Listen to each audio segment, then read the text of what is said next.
জগন্নাথ অর্থাৎ জগতের নাথ বা জগতের প্রভু হলেন একজন হিন্দু দেবতা।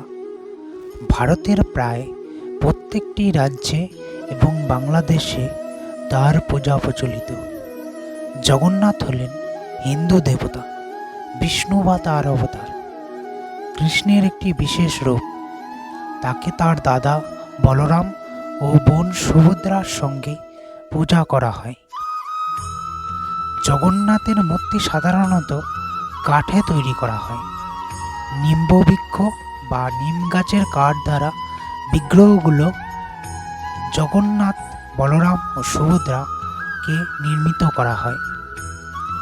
এই মূর্তির চোখ দুটি বড় বড় ও গোলাকার, হাত অসম্পূর্ণ, মূর্তিতে কোনো পা দেখা যায় না।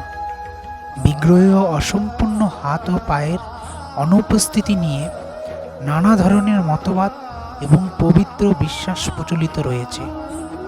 জগন্নাথের পূজা পদ্ধতিও অন্যান্য হিন্দু দেবতাদের পূজা পদ্ধতির চেয়ে আলাদা। উড়িষ্যা রাজ্যের পুরী শহরে জগন্নাথের প্রধান মন্দিরটি অবস্থিত। এই মন্দির হিন্দু ধর্মের 4 ধামের অন্যতম। বেদে জগন্নাথের সুস্পষ্ট উল্লেখ নেই। তিনি দশাবতার অথবা বৈদিক হিন্দু দেবমণ্ডলীর সদস্যও নন। অবশ্য কোনো ওড়িয়া গ্রন্থে জগন্নাথকে বিষ্ণুর নবম অবতার রূপে বুদ্ধের স্থলাভিষিক্ত করা হয়েছে। বিষ্ণুর রূপভেদ হিসাবে জগন্নাথ এক অসাম্প্রদায়িক দেবতা। তাকে এককভাবে হিন্দু ধর্মের কোনো একটি সম্প্রদায়ের সাথে যুক্ত করা যায় না।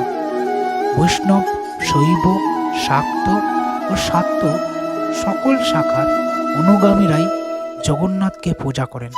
এমনকি বৌদ্ধ ও জৈন ধর্ম সম্প্রদায়ের সঙ্গেও জগন্নাথের যোগ দেখানো হয়। জগন্নাথের সবচেয়ে বিখ্যাত উৎসবটি হল রথযাত্রা। এই উৎসবে সময় জগন্নাথ, বলরাম ও সুভদ্রার মূর্তি মূল মন্দিরের গর্ভগৃহ থেকে বের করে এনে কাঠের তৈরি 3টি বিরাট রথে করে প্রায় 3 কিলোমিটার দূরে গুন্ডিচা মন্দিরে নিয়ে যাওয়া হয়। ভক্তরা ওই রথগুলো টেনে নিয়ে যায়। সেদিন ভক্তদের আনন্দের ঠিকানা থাকে। যেখানেই জগন্নাথ মন্দির আছে সেখানেই এই ধরনের রথযাত্রা আয়োজিত করা হয়। এটি হলো জগন্নাথের কৃপা।